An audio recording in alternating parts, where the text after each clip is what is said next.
Hey, Forrest here. Nothing like getting paid. And with ICCU's mobile app, I can deposit checks or accept Zelle payments so the money hits my account fast. I just wish there was an app for mowing the rest of these lawns. Right now, Lithia Ford of Boise is buying used vehicles. How much you want for the SUV? I don't know. Well, Lithia Ford will give you more than that. How much more? More than you think. I'm not thinking anything. I'm thinking you might get even more than that. See how much more you can get at Lithia Ford of Boise. When it comes to concrete, we've got you covered. Rowpaint.com offers custom concrete coating services for your garage, business, warehouse, and more. And we do it in one day.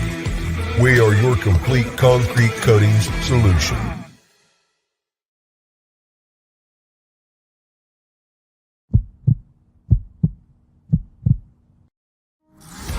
This is Bronco Nation News Live. The best interviews, the most informed opinions, the latest breaking news, all from the top Boise State insiders.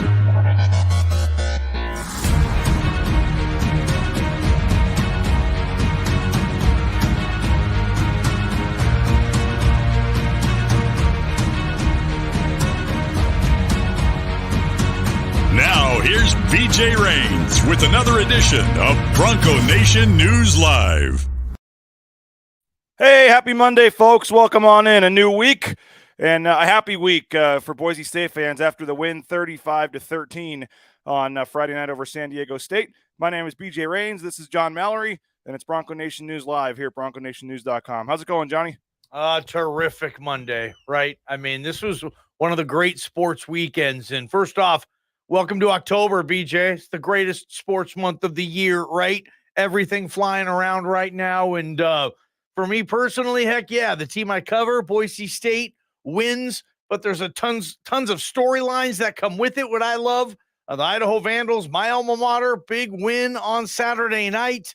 The Seahawks beat the Lions. All my fantasy teams win. And the Mariners will play in a playoff game on Friday night this week. BJ Rains, one of the great weekends I've had in a long time. I love it. Let's bring it. We don't actually know if it's Friday night. It could be during the day on Friday. For your sake, I hope it's not. Yeah. I hope it's not during the show. For your sake, you may need to get a late sick day or something on Friday.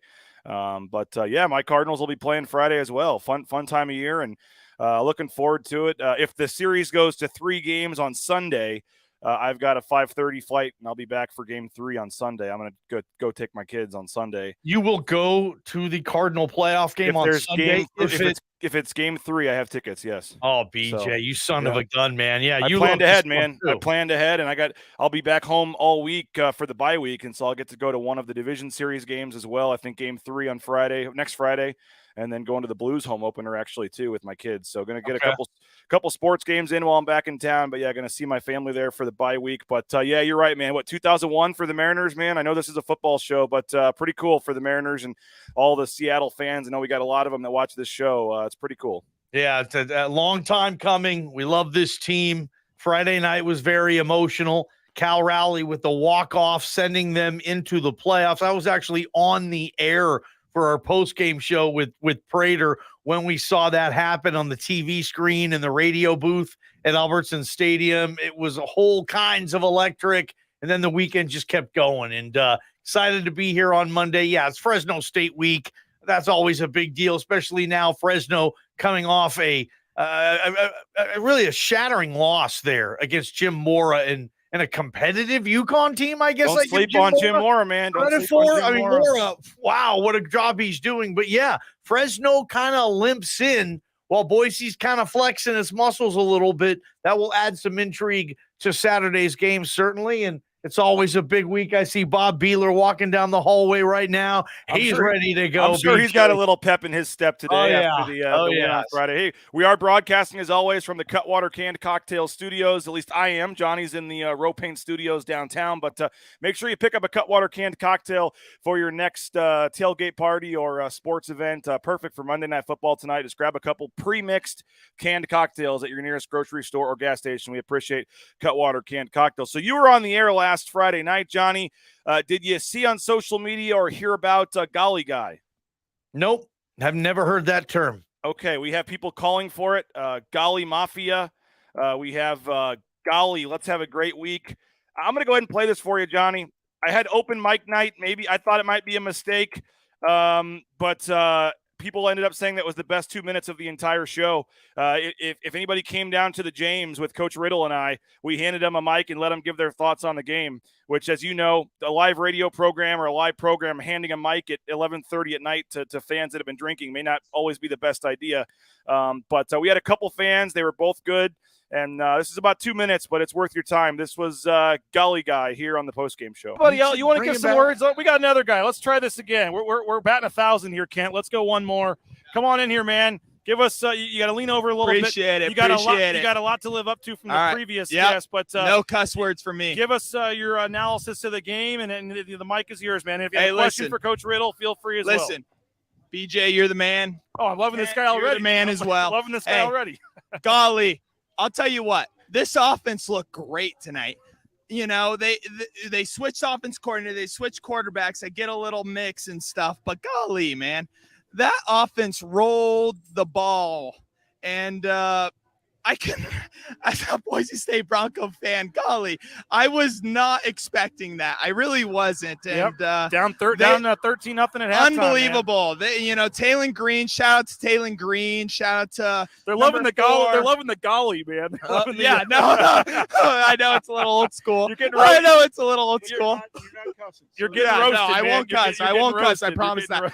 But my biggest issue is Dirk Koetter came in and he made the simple passes for the quarterback. I don't know if we've seen that from Plow, right? The little running back in the flat, right? Just a quick, easy pass that gained 8 yards, 10 yards.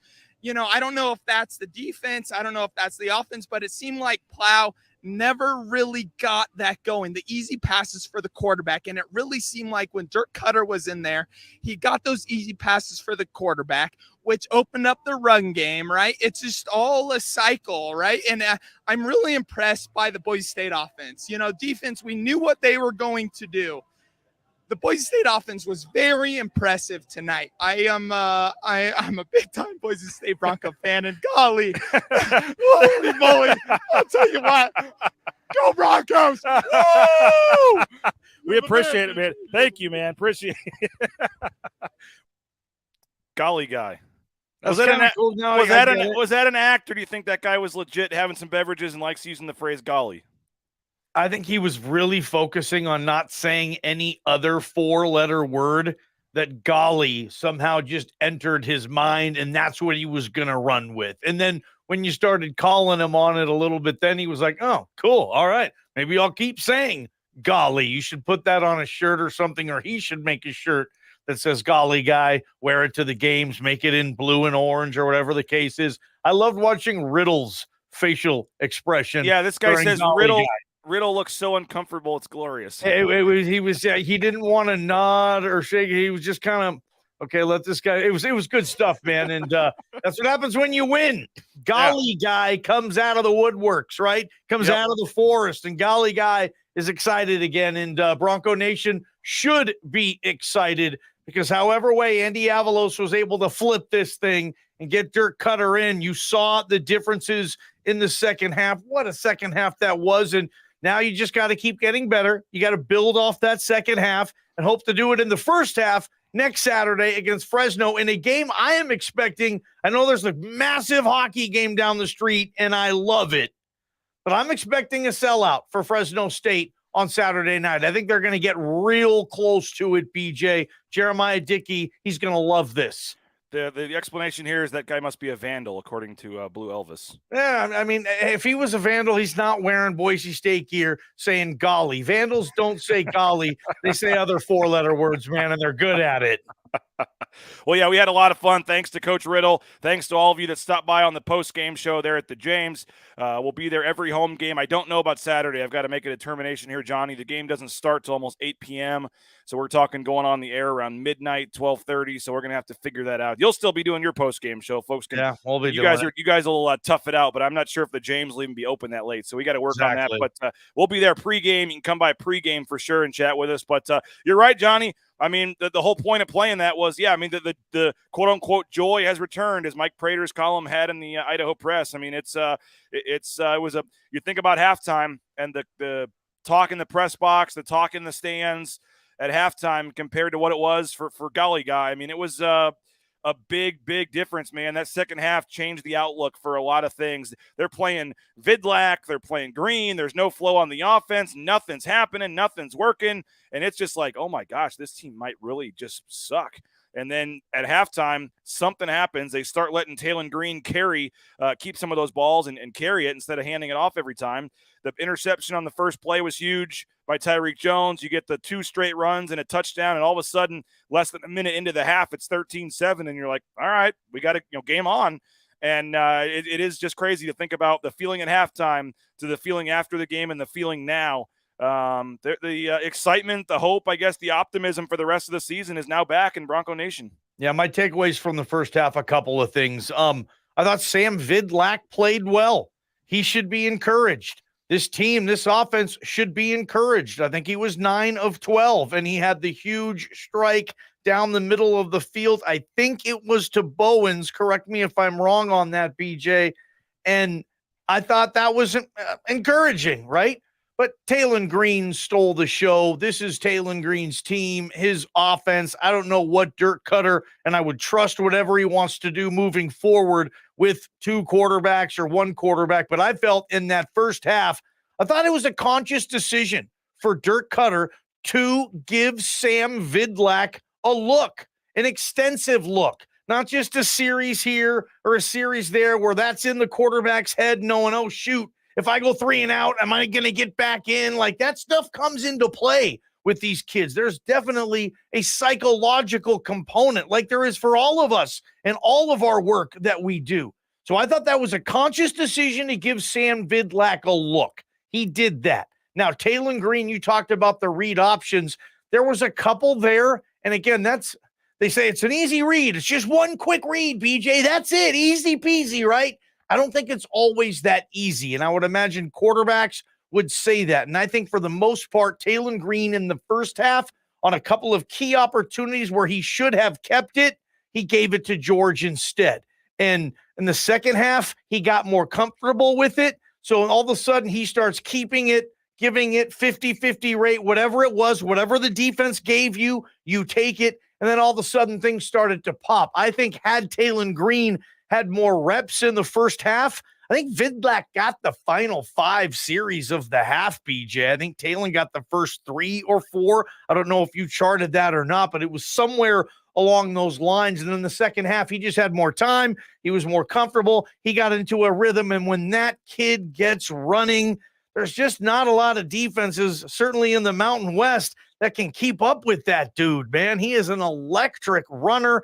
George Halani now has all these new holes because you do have to defend both elements of this read option. You have to stay home or one of those two are going to absolutely smoke you. I was looking at the stats. Halani now on pace for a 1,000-yard season, now on pace for a double-digit touchdown season. Everything seems to be exciting moving forward. And in a Mountain West, I flip a coin here, BJ. Press the default button. I think Boise State has as good a chance to win this league as any team I've seen. So this could turn into a pretty good run down the stretch. And certainly Saturday night in that second half, maybe we can go back to the pick for Tyreek Jones. I thought that was mega, BJ. And here they go. Boise State, you got your football season back. You got the excitement level back. Dirk Koetter is talking to the media today. I know you're probably pumped to hear what he's going to have to say. Everything's there, BJ, as I like to say. All the food groups are represented with this football team again.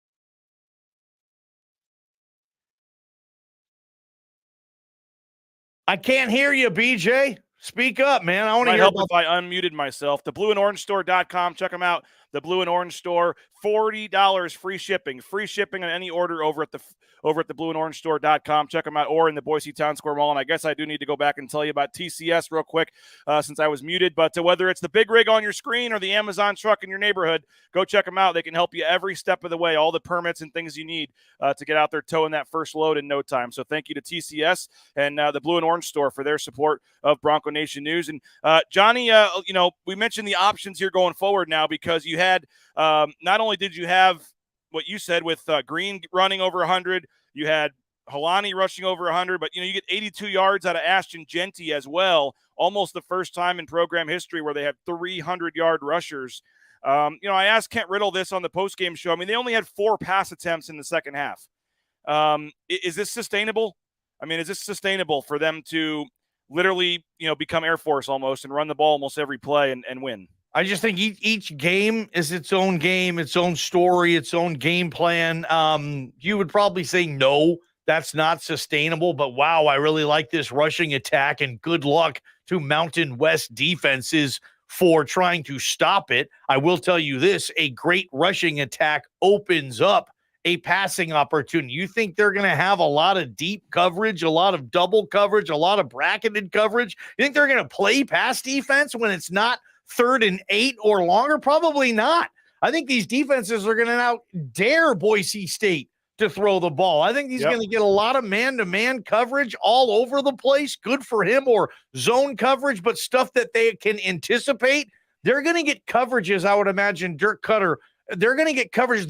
Taylor Green's going to know the coverage when he gets up on pre-snap, and that's like half the battle, I've heard quarterbacks say. When they know what defense, what coverage they're going to get, all of a sudden you're a step ahead of the process. So maybe they'll have that. But I mean, what they did, did Nebraska have a problem throwing the football for, 40 years with Tom Osborne? No, they didn't need to. It didn't matter. Now, this program, Saturday night, it was crazy, man. Like you said, with Genty, it looked like a Tom Osborne Nebraska team of like the 1990s or something, right? Like you could not stop. 319 rushing yards. That is a Tom Osborne Nebraska type 316, of 316, I think. Get it right. Was it 316? It's not going to happen every week, but if you can win doing that in San Diego State, as a reputation, they don't let people run down their throat like that. So we'll see what happens moving forward.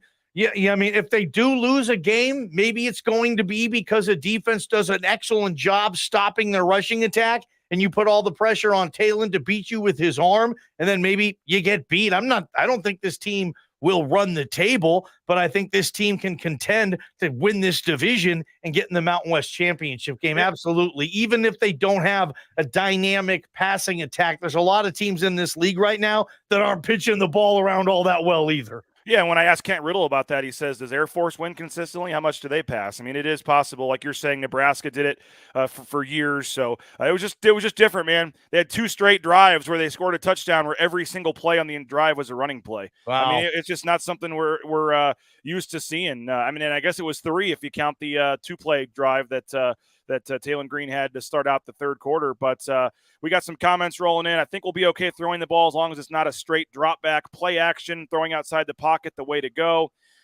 Dave says they must be able to pass the ball at some point, but the run game Friday was stout.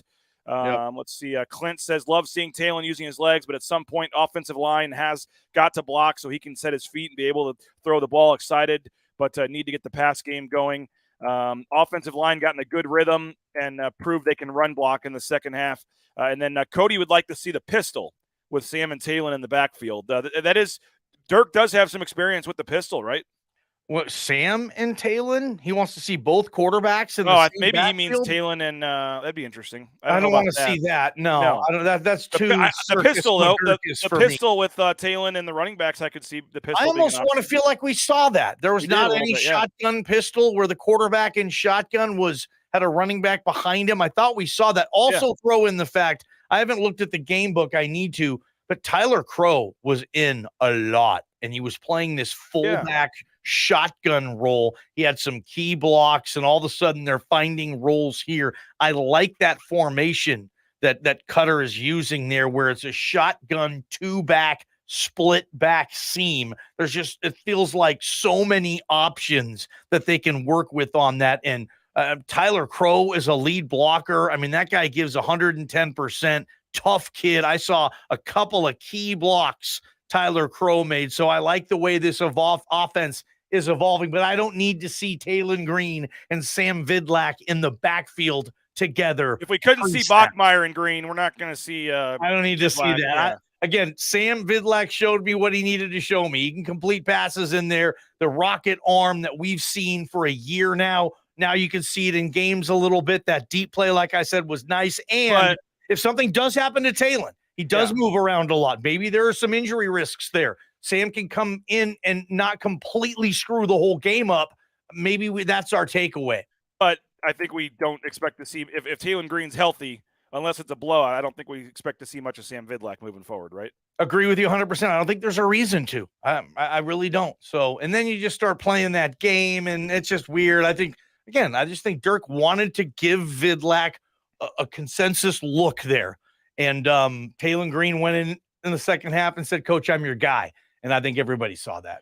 Hey, if you need a new dentist, check out BoiseDentistryCo.com. They got locations across the Treasure Valley, full family dentistry. Dr. Miner and his staff do a tremendous job, so check them out, BoiseDentistryCo.com. United Commercial Insurance as well. They can write business policy insurance in 44 states around the country. So if you're looking to upgrade your business insurance, they'll save you a lot of money with a quick call, 229-8222, UnitedCommercialInsurance.com. They make business insurance easy. Ridley's Family Markets as well, shopridleys.com, 13 Idaho locations all across the state of Idaho and the Northwest, and they got that Cuno location that I know Johnny frequents often. Yep. Check them out. They got the at-home shopping, the home delivery, all that great stuff. Ridley's Family Markets, and of course, Matt Bauscher. It's coming back, Johnny, the Matt Bauscher Show. I talked to Matt Bauscher. He's in for another year, so the Matt Bauscher Show will be returning. BauscherRealEstate.com. No home is too big or too small for the number one ranked realtor in the Treasure Valley. Check them out. Matt Bauscher, BauscherRealEstate.com. Are we locked in, by the way, for Wednesday with Jarrell Root? I think that's what's happening, right? For BNN. BNN After Dark. I think BNN After Dark.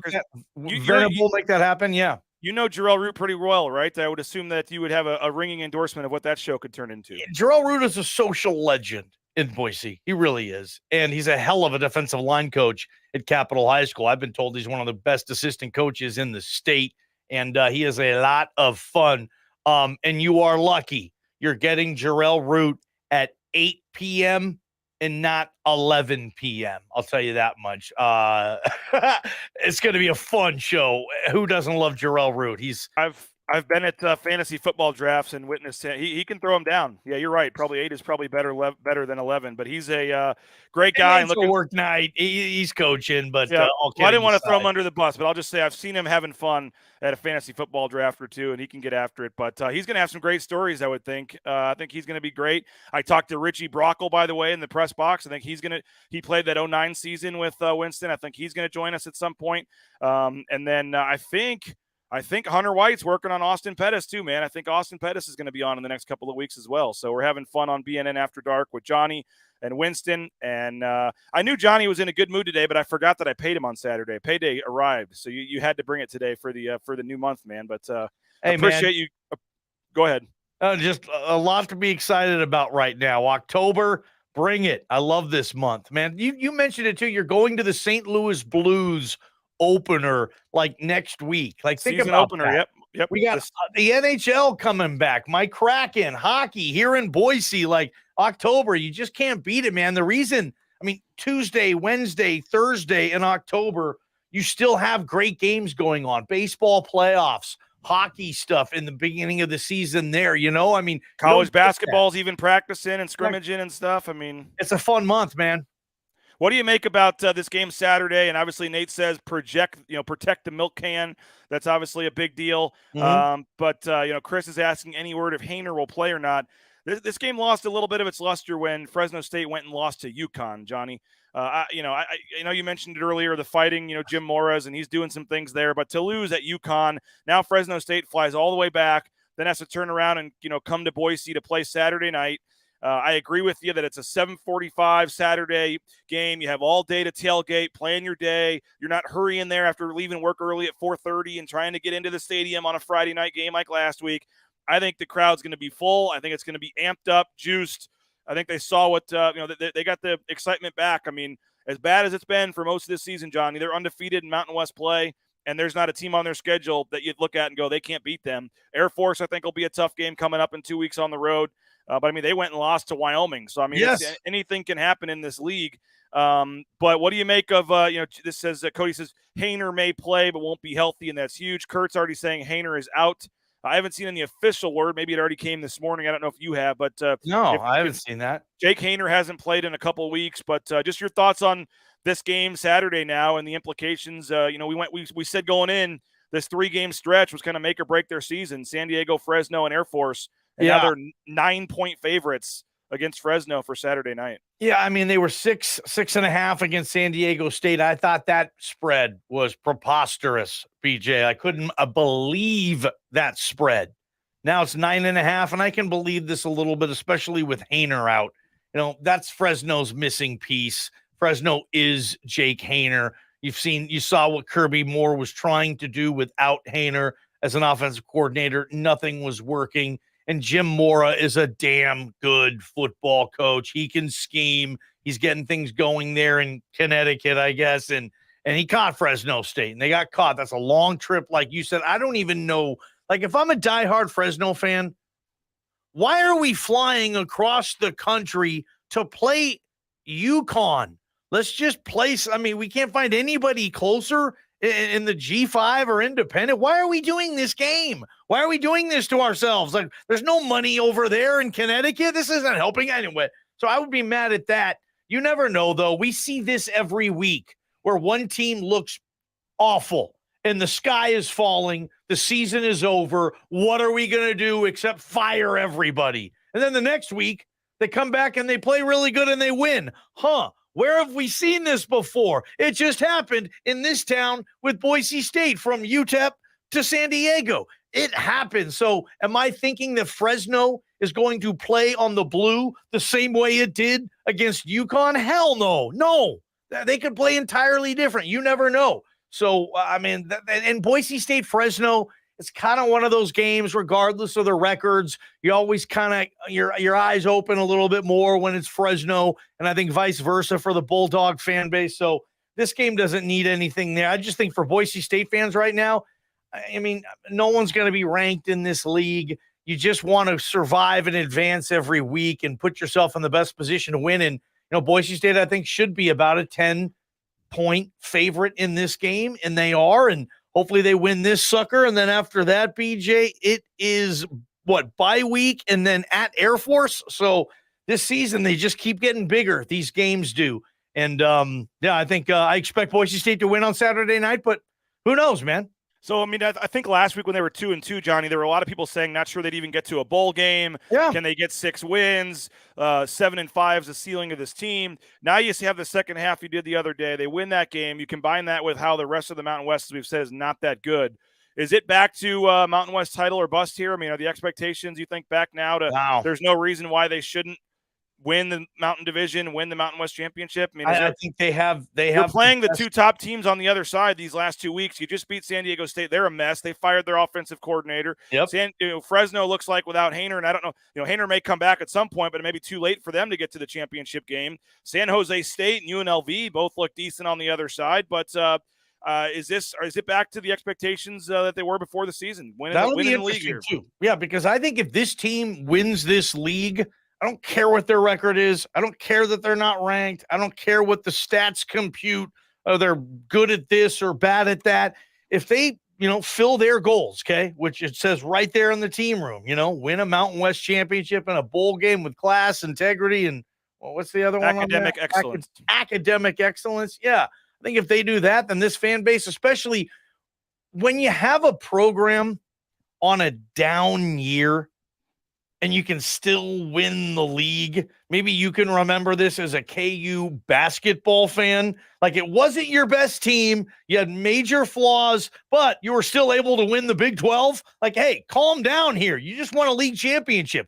That's what I think the majority of this fan base will be. And then the major offseason story.